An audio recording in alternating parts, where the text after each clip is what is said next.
right? It basically allows it can understand that, oh, maybe the developer wanted to actually just compare the numbers, right? He was too lazy to convert this to a number, right? So that's why JavaScript basically says, yeah, okay, you know what, this is true because this gets converted to a number.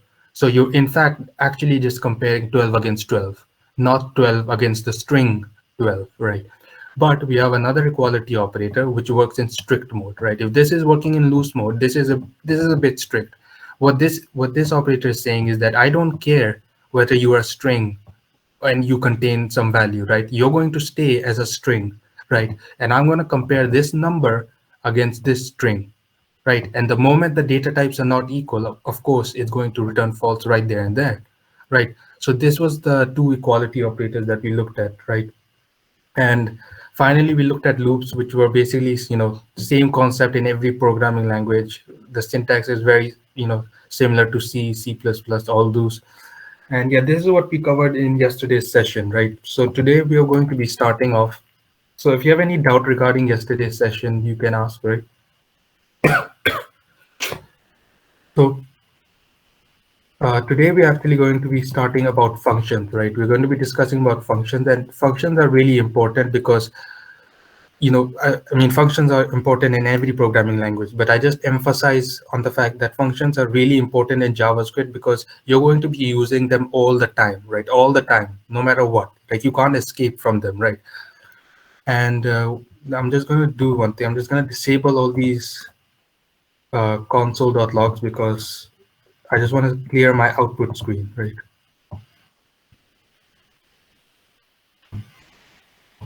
Yeah. So my output screen is now clear, right? Now, regarding functions, right? What are functions? We know that functions are basically what? They're basically used to perform some particular task, right? And when you have any function, all it does is basically encapsulating some piece of code, and you basically call that function, right? You call that particular function in order to execute some particular task. Now, how do we declare functions in JavaScript, right? Now, the first thing you want to start off is by basically typing a keyword called function, right? That's how you start off to write any particular function, right? Then comes the function name, right? Then comes parenthesis, then comes your curly braces, right? So this is basically a keyword. You can see it's highlighted blue, right? Light blue, right? It's highlighted blue by our Visual Studio Code editor, right? And this is a keyword that's basically specifying that this is a function, right? And here comes your what? Here comes your parameters, right? Parameters, right? And within this particular curly braces comes the body of the function, right? Here you want to basically write code that you want to execute, right? Like let's say I want to write hello world, right? So within the body, so remember, this is the keyword that's specifying that this is a function. This is my function name, right? Same rules of a variable name gets applied to the function name, right? Here you may have some parameters that you want to take and you want to manipulate them, whatever, right? Within these curly braces comes your body of the function, the code, the core code that you want to execute, right? Now, simply writing this won't be enough, right? As you know, like if you have done any programming language, you need to, you know that you have to call this particular function, right? So I can call this particular function, and because it's taking in a parameter, I need to specify something. So I'm just gonna write 12 in here, right? Now, if I go back, let's see if we can see the output hello world on our console, right? So you can see hello world is being called, right? Hello world was being called, right? If I disable this, you can see nothing is going to be printed because we didn't call it, right? So that's how you basically declare functions in JavaScript, right? Pretty basic, nothing like again, you saw that you don't have to declare whether I'm, specifying whether it's an integer or a float, because remember, it's a dynamically typed language, right? Same rules to a variable are being applied to a function, right? Now, this actually is one way of declaring functions. Actually, this is one way of declaring functions, right? Another way of declaring functions is basically you can treat functions as values, meaning you can actually store functions into variables. I'll show you what I mean by that, right? So I'm going to take a variable, right? I'm going to take some variable called va, right? And I can basically store my function in this variable. So watch what I do, right? Same syntax, function, func2, right? And I'm going to basically say return, I don't know, 12, right? So this is basically the second way of declaring functions in JavaScript, right? So you can basically store your function, your entire function into a particular variable, right? You can do that. You can store this function into a variable. Now, how does this work, right? So if I basically do console.log, now watch what happens, right? I'm gonna say fncu2, and I'm gonna call this function, right? That's how you call a function, right? You basically take the function name and you basically put parentheses, and if there are parameters, you know, if there are any parameters, you put that in, right? So this is how you're supposed to call a function, right? Now, if I go back, watch what happens. You can see that we are getting an error, right? We are getting an error. And why is that? Is now the reason that is because this particular function does not exist in our JavaScript code. That's true. There's no such thing as called func2 in our JavaScript code. And the reason that is because we are actually storing this function into this variable. So whatever function that exists, that's within this particular variable. Now I'm going to show you where func2 actually exists. So what I'm going to do is I'm going to print this particular variable. And what this variable stores is this function, right? So I'm going to go back and see what gets printed. So now we're actually printing the function itself, right? We're not printing the value. We're not printing whatever is being executed here. We're actually printing this function itself, right? Why? This variable is storing this function, right? Look, like you can see, this is the function. If I expand this by clicking this right arrow, right? If I expand this, you can see, right, it basically tells you the properties of that particular function. You can see that name. What is the name? You can see it's func2, right? You can see length 0. All of you can see arguments are what? Null, because we have not passed anything here in here, right? So you can see that this is basically storing that function itself. Now if you want to call this particular function, all you have to do is basically put empty brackets in front of it. And now if I go back, what I should see is 12 being printed. So you can see now 12 got printed, right? So this is another way of basically declaring functions, in which you're basically treating your functions as, they're basically being treated as values because you're storing them in variables, right? That's what you're doing, right? Here you're simply declaring your functions and calling them, right? Here you're storing them in some variable, and that variable is now behaving as a function, and you can basically call it, right? So these are the two ways of declaring functions. If you have any doubt regarding the first way of declaring functions, the second way of declaring functions, you may ask.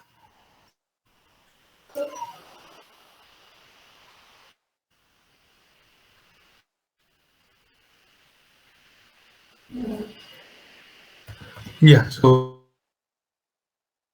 clear, right, regarding functions. Now, this is basically how you can declare functions in JavaScript. Now, let's move on to a completely new topic, because I think this is sufficient enough to know how you can write functions, right? So if you want to execute any piece of code, you remember you have to put it in these braces, right? Now, let's move on to a new topic, which is also very important, and that's called arrays, right? Now, How many of you are awake? कितने लोग जाग रहे हो यार? जाग रहे हो? 3, 4, 5, 6, 7, 8, 9, 10, 11, 12, 14, 16. Okay. Last session है. पढ़ लो properly. It looks like कोई ध्यान से सुन ही नहीं रहा है. और chat बाद में start कर सकते हैं. We will have a proper doubt session in the end. Over to you. I'm sorry to interrupt. yeah. So, the new topic that we will be going to be talking about is basically arrays, right? Now, I basically said that the start of, starting JavaScript, I said that Python and JavaScript are very similar, right? In Python, we have the concept of lists, right? And the lists are basically like something like this, where you can basically store heterogeneous values. Like you can store any value, right? This is how you, I think this is how you declare lists in Python, right? Similarly, in JavaScript, we have the concept of arrays, right? And the way you declare arrays is very simple. Like you basically take any variable. So I'm going to take a variable called r, right? Now, here I'm basically declaring my array. So I can basically say 10, 20, 30, 40, right? I can say that, right? And I can also store heterogeneous values. Heterogeneous value means that I can basically store different types of values. I can store like a string, right? I'm storing a string. I can also store true, like a Boolean value. That's also valid, right? So this is my array. Now I'm gonna go and print my array, right? So let's go back and you can see that my array is being printed right here and there, right? This is my array, right? Now, one of the most important things that you have to understand regarding arrays is that an array in JavaScript is an object. What I mean by that is because it's an object, what I can do is basically I can tap into its properties. So say you want to basically calculate the length of this array, right? How will you do that? Right? How will you calculate the length of this particular array? Now remember I said that JavaScript is, sorry, the array is basically an object. And what that allows us to do is because it's an object, you can basically tap into the properties and the methods. Methods means functions. You can tap into the properties and the functions of a particular object, right? Because array is an object, you can tap into the properties of this particular object. So I can go and tap into its property of length, right? This is a property of this particular object, which is the array object, right? So if I go back, we're going to see the length of this array, right? So you can see 6, right? 6. 1, 2, 3, 4, 5, 6, right? So this is basically a property that you're tapping into in order to get the length, right? So as I said that because you can tap, because it's an object, you can tap into its properties, right? And I think we all know the concept of like indexing, right? So I can basically tap into the first value by getting the 0 index. You can see I get 10, right? 10. I can get, the third value, right, which is 40, right? So this is basic indexing, very similar to, just the general concept of arrays, right? Now, let's basically talk about some important functions regarding arrays, right? Let's talk about the first important function, which is the push function. If you have done data structures, right? If you have studied data structures, you know about a particular data structure called stack, right? Stack. And you know the push function, what the push function does in the stack, right? It basically adds a value to the end of the stack, right? Similarly, in JavaScript, in regarding array functions, we have a function called push, right? So what I'm going to do is I'm going to do array, right? Remember my object, and I'm going to tap into one of its properties, one of its methods, right? And I'm going to say push, right? Now you can see new elements to add to the array, right? Appends new elements to the end of the array, right? So you can basically add any element. So I'm going to add like 12 to the end of the array, right? So I can basically, if I go and print my array again, we will see 12 being added to the end of the array. So you can see here. So remember, if I go back, my original array was this, right? No 12 at the end. It ended with true, right? After pushing 12, you can see that, so 12 is now the last value of that particular array, right? So this is what the push function does, right? The push function means adding a value at the end, right? The next value, we have something exact opposite to that, which is basically called the pop function, right? Again, if you study stacks, it's very easy to understand this, right? So what the pop function does is, if I say pop, and it takes no arguments, right? And I say console.log, and I want to print the array again, right? So let's see what happens.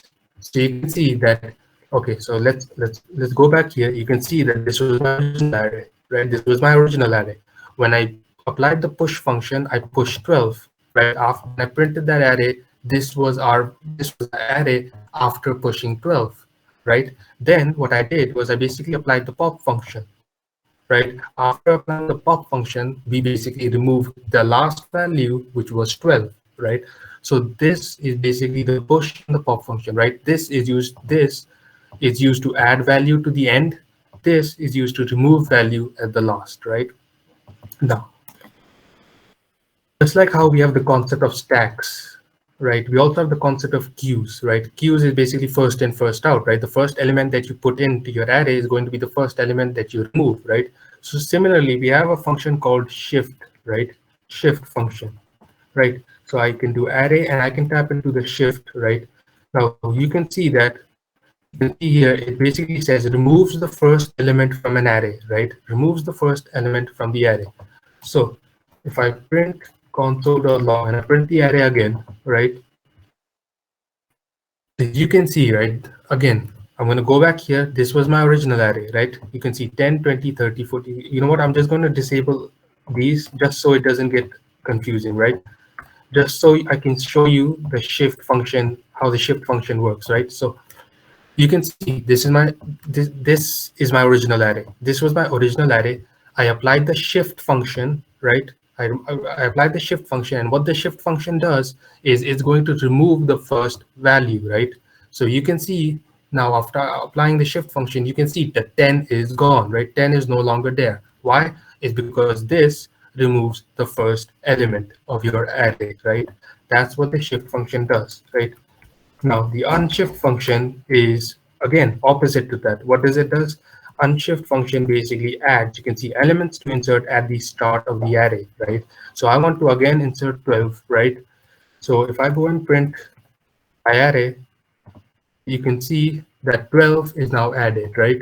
You can see before my original array was this. What did I do? I did shift, right? After applying shift, you can see 10 is gone. 10 is gone, right? This was the output after applying the shift function, right? Then I applied the unshift function, which was used to add values to the start, right? So I can see that 12 got added, right, to the start, right?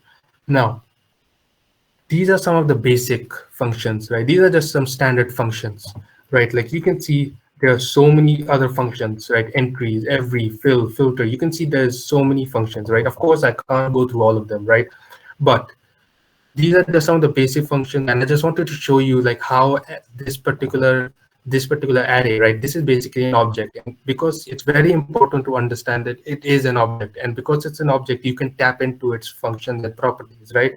And another thing that you should know is that you don't have to by heart them, right? You don't have to remember what push does, what pop does, what shift or unshift does, right? You don't have to remember this, right? You all you have to do, you should be brave enough to go into Google and type that I want this particular function to do what, tell me, right? You don't have to remember all of the functions, right? These are just some of the basic functions that you will remember them because you will use them a lot. So this is the basic concept of arrays, right, in JavaScript. So if you have any questions regarding arrays or these functions, you're free to ask, right?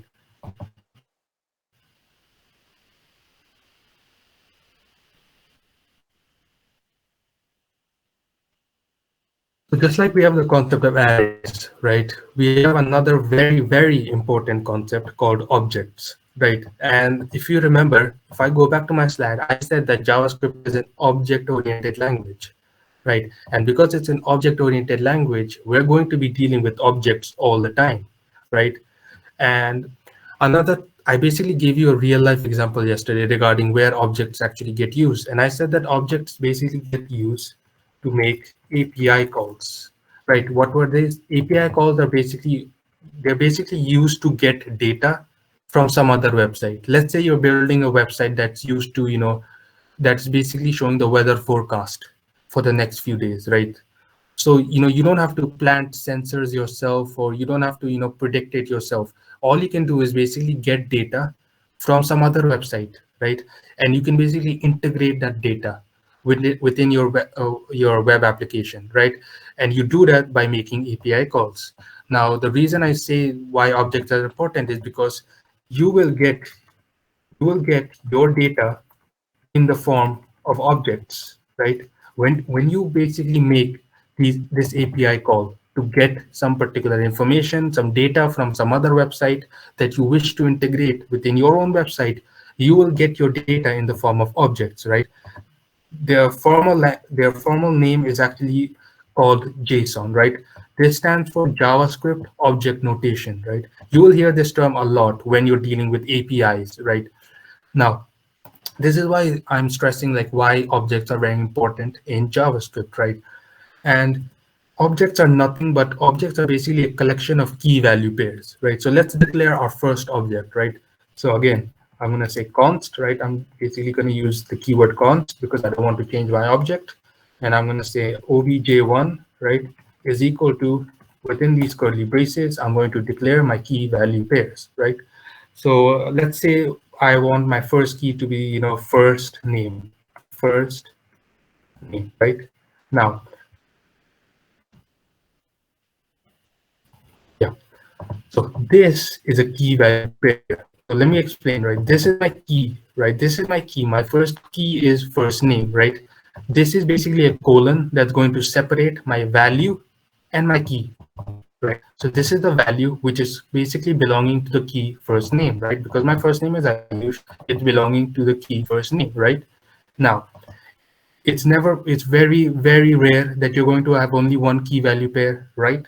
So if you want to declare another key value pair, how are you going to do that? Now it's very important that you have to put a comma and then declare your next key value pair, right? So I want to, I don't know, declare my last name, right? My last name, which is Juyal, right? That's my last name. So I've declared now two key value pairs, right? And you are going to start noticing the similarities between this and what we saw here, right? We're going to see how these are similar because I remember I said that an array is basically an object. So we're going to see now, you can see that we have basically declared two key value pairs, right? This is a property, right? This is a particular property. You can even see that it's highlighting. You can see within the braces property, right? First name string, right? That is a property, right? Now, let's go and print our object, right? Let's print our object. I'm going to go back and we should see, so you can see, right, this, you can see this. If I expand this to get a better view, you can see that this is my object, right? First name Aayush, last name Juyal, right? You can see this is a of type object, right? Now, if you want to, access some particular value, right? Let's say I want to get this value, right? You may want to get this value, you may want to get this value, right? So how will you do that, right? Now there are two ways to do that. Let me show you the first way, right? The first way is known as dot notation, right? I want to basically access this value, right? I want to get my first name. So how will I do that? Well, you can use the dot notation. So I can say dot first name, right? I can do that, right? Now, if I go back, we should see, so you can see my first name being printed, right? Because I'm basically tapping in to one of the properties of this particular object, right? I'm basically tapping into this property, which is called first name of this object, right? Now, let's say I tap into the property system ID, right? System ID. Now you can see clearly there's no property called system ID. There's no property called system ID. So the first thing that you may think is, oh, it's going to be an error, right? Like, of course, you're basically tapping into a property that does not exist. So that's clearly going to be an error. So let's see what happens when we go back to the browser. So you can see we get undefined. So we talked about the data type undefined, yeah, right, in yesterday's class and also in today's class. You can see that this particular property does not exist, right? It's not giving you an error, right? It's not giving an error, but it's saying that this particular property does not exist, and because of that, it is undefined, right? And this is one of the drawbacks I was talking about regarding JavaScript, because it's not giving you an error, right? It's only telling you something is undefined, and it's your job to fix that, right? So that is important to understand. Whenever you're tapping into a property that does not exist, it's going to give you undefined and not an error, right? So this is basically tapping into the properties using dot notation. Another way is using the bracket notation, right? You can tap into the object using the bracket notation, right? So let me show you how you can do that. You can do object, right? And you can basically say within the brackets and the string is basically going to contain the particular key, right? So the key is what? First name, right? That's the key. So if I go back, I'm expecting, so I'm just gonna disable this, right? So there's no confusion. If I go back, I'm expecting Ayush to be printed, right? So let's see. So you can see Ayush is printed, right? Again, this and this, they're doing the same thing. It's just that the notations are a bit different, right? And you can use either one of them. But of course, what I'm gonna say is you should. This is I won't prefer to use this because the reason I don't prefer to use this is because you are basically typing in the key within a string, right? So sometimes what can happen is something like this, right? You've given some extra space. Now, if I go back, I'm expecting what? Undefined. That's exactly right. Because you have given some extra space by mistake, now you're getting undefined, and that won't, that's going to be a little bit of problem, right? Here, you won't, it won't happen, such scenario won't happen, right? There's no concept of using strings, right? So there's a bit, tricky to use when you're using bracket notation, but it is up to you. If you are more comfortable using this, again, that's up to you, right? So we looked at how we can tap into the properties, right? We looked at how we can tap into the properties.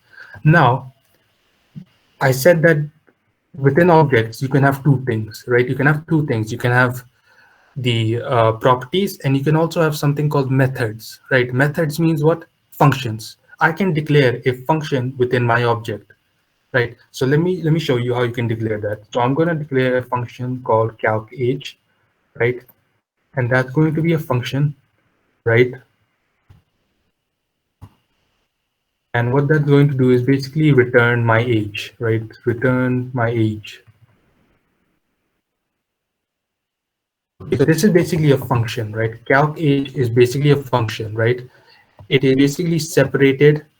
Remember this colon, what does it does? It's basically separating this particular key with this value, right? So now I have a function called calc_age in my object, right? So if I go down here and I basically try to call this function, right? Calc, so object one dot calc_age, right? So if I go back, you can see I'm getting 22, right? So let me just explain exactly what happened, right? This is a function. I declared this function within my object. Okay, why I have declared a function? Because I said that objects are basically you're basically consisting objects of properties and methods, right? Properties and methods. Properties are basically these things we declare, right? Simple key value pairs, right? You can also declare functions, right? Now, if you go up here, we saw that an array, the array was an object, right? And because this was an object, we were accessing its properties, which was length, right? Same thing here. We declared a user-defined object, and we accessed this property called first name. Similarly here, this was an object, and we tapped into one of its properties called length, right? Except for this was not user-defined. I did not declare the array object, right? I never declared it explicitly. This was done before, by the JavaScript developers. This was the property I was tapping into, right? We were also tapping into the methods of that particular array object, right? This was the method we were tapping into. And you can see the similarities. This and this, we're basically doing the same thing, except for our object is different, right? Here, I'm basically accessing this particular function of this object. And this is very important to understand that you can basically declare key value pairs, you can declare properties, you could declare your functions, and you are basically able to call them using the dot notation, right? Now, you may be wondering, oh, can I call my function using bracket notation? You can do that, but the problem with that is it is a bit confusing. Let me show you why it is confusing, right? So what did I say in the brackets notation? I said that you basically have to type in the particular key in a string format, right? So I'm going to type calc_age, right? That's what I'm going to type in. Now, what is not going to work is this, right? This is not going to work. This is never going to work. If I go back, we're not going to get our particular output. So if you go back, you can see we are getting undefined, right? Why we are getting undefined is because this is not a particular key, right? This is not a key. There's no key that exists that's called calc_age bracket, close bracket, open bracket, close bracket, right? There's no such thing as that. How you can call this function is basically you can tap into the calc_age property, and you can basically put the parenthesis outside, right? Now, if this should return me 22, right? You can see it returned 22. Right here, it returned 22, right? And this is what I mean. You can see it's a bit there. You can see how clunky this has gotten, right? You can see that it's a bit difficult to understand this, right? Like this is way more like difficult to understand than something like this, right? You can see how clean this is, right? Just simply tapping into the function property using the dot notation, right? So that's why I always try to avoid bracket notation. But again, if you want to use bracket notation, that's up to you, right? So this is the whole concept of objects in JavaScript, right? The whole concept of objects, where we have concept of key value pairs and you can declare functions within your object, right? So that is the entire thing regarding objects. And what we have basically till now, we have covered kind of the basics of JavaScript, right? This was the basics of all, the concept of JavaScript. We looked at variable declaration, we looked at the let const and var keyword, we looked at arrays, we looked at objects, we looked at how we declare functions, right? Now we're going to be looking at a very, very interesting topic. This is what will allow you to, have so much power over your website, right? So much power over your web page. And we're going to be talking about DOM manipulation, right? I'm going to explain what DOM manipulation stands for, but what we're going to be basically be doing is that you're going to be basically start to make your websites a bit more dynamic, right? What I mean by dynamic is that, let's say, right, let's take an example, right? Let's take an example. Let's say I click here, right? I'm clicking, right? I clicked here, right? I clicked somewhere on my web page. And let's say when I did that, so when I clicked on my web page, the entire background of my website changed, right? It changed to blue, something like that, right?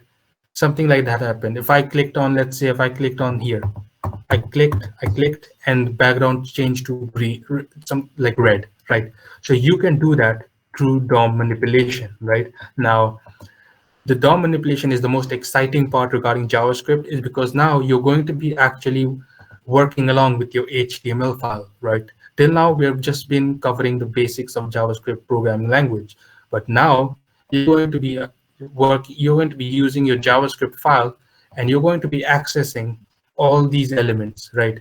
So let me just explain you what the DOM stands for, right? The DOM. So this is an image, right? You can see DOM stands for document object model, right? And this is an image, right? And this is like a tree like image, right? And you have seen this somewhere, right? And you have seen this somewhere, and I'm going to show you where you have seen this. If I go back to my HTML file, you can see this entire thing is basically this, right? You can see root element, you can see HTML root element, right? You can see head, right? You can see body, right? So you can see that this is basically the HTML, right? So what the formal definition of the DOM is, the document object model, is that the DOM is basically a structured representation of our HTML document, right? It is a structured representation of our HTML document. And what it allows JavaScript to do is that JavaScript can basically access all the elements of your DOM, so of your HTML, and it can basically manipulate them, or it can style them, right? Again, let me just repeat the definition again. I said that the DOM is basically a structured representation of the HTML document. JavaScript can access those elements and manipulate them, right? So that is what the DOM can do, right? That is what the DOM is, sorry. And what JavaScript can do is basically acting as an intermediate, right? As an intermediate that's allowing us to access properties of your HTML elements. So this is some basic theory that you needed to know regarding the document object model, right? So let's actually start manipulating some elements in our HTML. And what my problem says now, basically what I want to do is, I don't like that this says intro to JavaScript. Let's say I don't like that, right? I want to basically change this using JavaScript, right? I want to change this using JavaScript. I don't want to change this using HTML, right? I don't want to, I can simply go here and change it, but I don't want to do that, right? I want to change it using JavaScript, right? And the reason I'm telling you why you need to know that you have to change an element using JavaScript is because sometimes what's going to happen is that you're going to design an application, right? So let's say you're designing an application, and let's say you click some button. So when you click that button, what's going to happen is that some text is going to change, right? So let's say if I click on some button, let's say there's a button here, right? Like here's a button, I click here, this text changes to some other text, right? So of course you can't do that using HTML, right? You need to do some logic. Remember, you need to apply some logic using JavaScript in order to change this text, right? So let's just understand our problem statement. Our problem statement says is that we have to basically change the text in the H1, right? So if I go back to my H1, you can see I want to change this particular text to something else, right? So how we are going to do that? Now, the first thing we need to do in order to solve this problem of changing the text in H1 using JavaScript, JS, using JavaScript, is that we actually have to select, right? So this is very important. We have to select the H1 element in the HTML, right? In the DOM, right? In the document object model. So that's the first thing we have to do. So let's solve that problem. Let's actually understand how we can select the H1 element, right? Now, I'm going to declare a variable, right, called H1, right? Now, we have declared a variable and it has to take some value, right? We have to initialize it with something. Now, I'm going to basically type something called document, right? This is basically, the document is basically a object, right? So I'm going to show you what it exactly is, right? So I'm going to print console.log document, right? And what happens, you can see, right? Do you see this particular thing, HTML document, right? If I expand this, you're going to see 1,000 properties being listed. Watch what happens when I expand this. You can see so many properties get listed, right? And the reason that is because what I've basically printed is I've basically printed this entire web page, right? I've printed this entire web page, right? And that's what the document object is, right? This document object is basically containing all the information regarding our web page, our HTML document, right? So you can see the URL, right? You can see the URL 127.0, 127.0. You can see that, right? You can see so much other information regarding our document, right? And that's what this object does. This object basically contains all the information regarding our HTML file, right? So that's what the document object is. Now you can basically, because it's an object, you can tap into one of its properties, one of its methods, in fact, right? So I can tap into one of its methods, and that method is basically called query selector, right? And this is a method, right? Now, the query selector. Now, this is one of the most used methods. This is actually one method that you will use every time when you're working with the DOM, right? Whenever you're working with the DOM, you're going to be using query selector, right? Now, what the query selector basically does is that you can basically select any element in your HTML, right? So I want to select this element, right? I want to select this element. Why do I want to select this element? Because remember, I want to change the text of this using JavaScript. So how are we going to select? Simple, all you have to type is the particular element's name, right? Because the element's name is H1, right? That's the element we want to select. All you have to type is H1 within strings, right? Like this won't work. This is not, that's not going to work, right? You have to put it within strings, right? Enclosed within double quotes, and that H1 is specifying that I'm accessing this particular element, right? So let's actually print that particular element. And let's go back to our console, and you can see, right, this element, you can see the highlighted part, you can see the yellow part, the blue part on our web page. You can see that is the element we selected, right? So again, this is a function, right? This is a function. Document.query selector is a function, and that function allows us to tap into one of its properties, right? So this object allows us to tap into one of its properties and its functions, right? And that function is called query selector, and that takes one argument. That argument specifies what element you want to select, right? If you remember in CSS, we talked about the different types of selecting, class selecting, ID selecting, element selecting, right? So similarly here, we are doing element selecting. We're simply selecting that particular element, right? And we simply printed it, right? So now we have basically solved 50% of our problem. right? We have selected that element and we have solved that problem of selecting it, right? Now, all that remains is basically what? Changing the text, right? Changing the text of our particular element.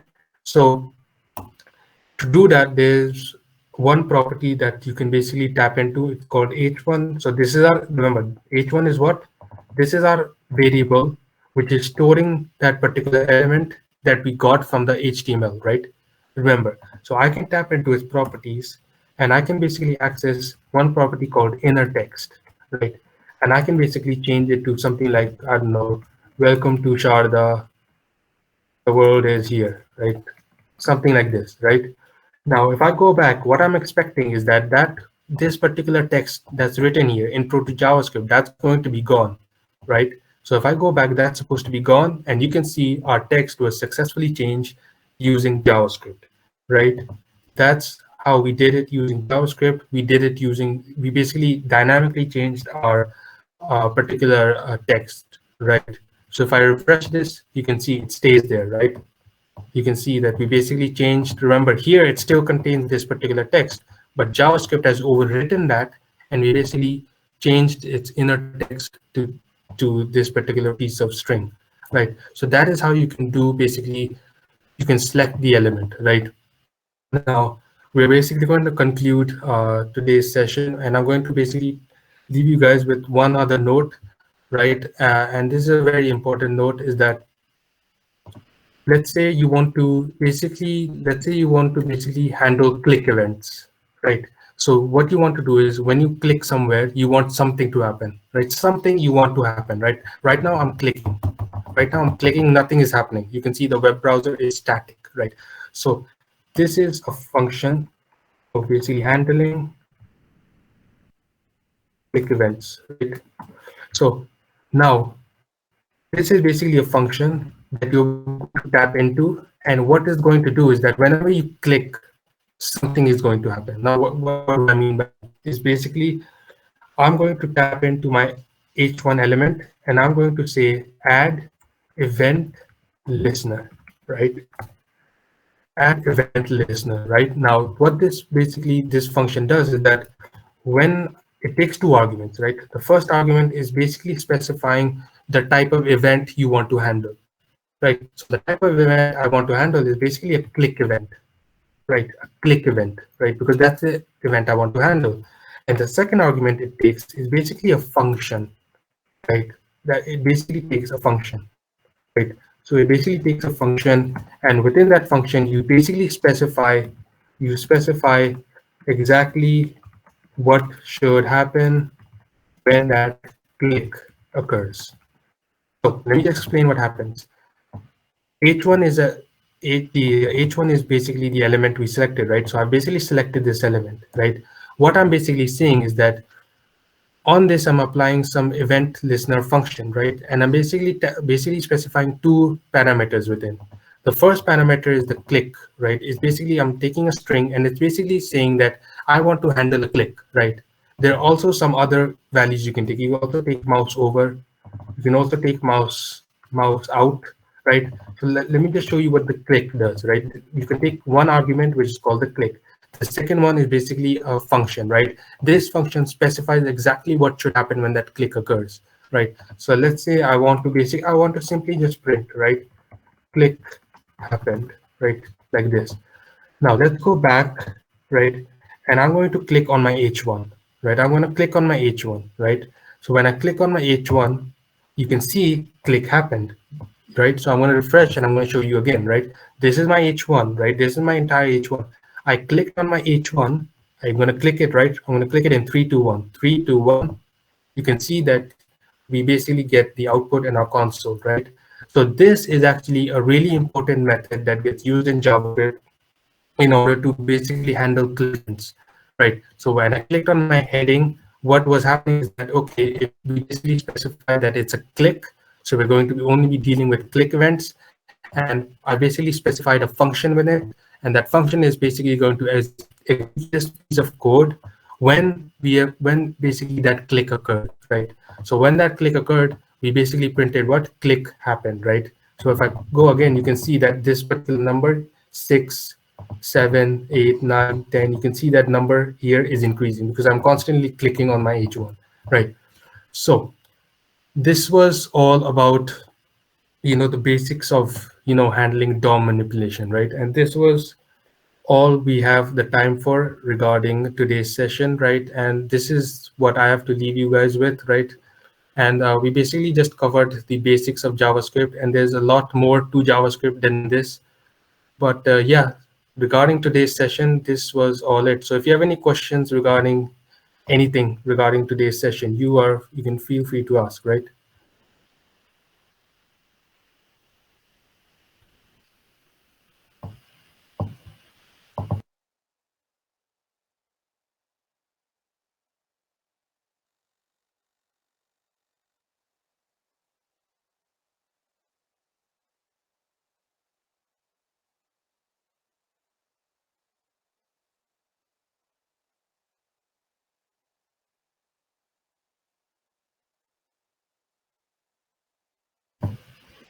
The mouse over, mouse out. So basically what it does is, let me just show you, right? Mouse over, mouse out. So I think what it does is, I haven't actually used it. I think what it does is basically when you put your mouse over the H1, I'm going to expect something to happen, right? You can see. So let me just show you again. Okay, so right now nothing is happening, right? So what I changed is, this is mouse over, right? Before it was what? Before it was click, right? So when I basically change it to mouse over, watch what happens. So this is my mouse. If you can see my cursor, right? This is my cursor right here. I'm going to hover over my H1 and watch over the console, right? I'm going to hover over it. I'm not going to click anything. I'm simply going to bring my cursor over my H1. So watch what happens. You can see, right? That's what happens when you basically hover over the H1, right? You can see that this particular function is being executed, right? Again and again. So that's what mouse over means, right? Similarly, if we do mouse out, so if I go here, you can see again, if basically mouse out means I'm over here and I go out, you can see, right? I go out, it's that particular function is being executed. So that's what mouse over, mouse out basically do.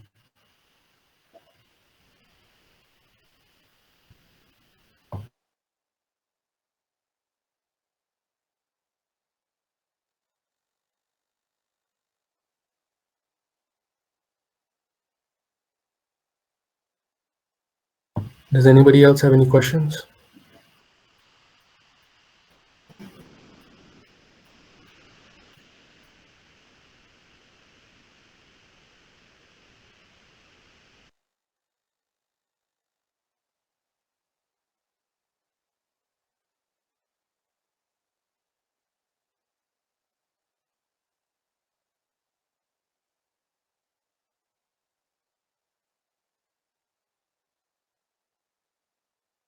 So thank you so much, Ayush, for this wonderful session, and I hope you all really enjoyed this. तो अभी किसी को कुछ बोलना है?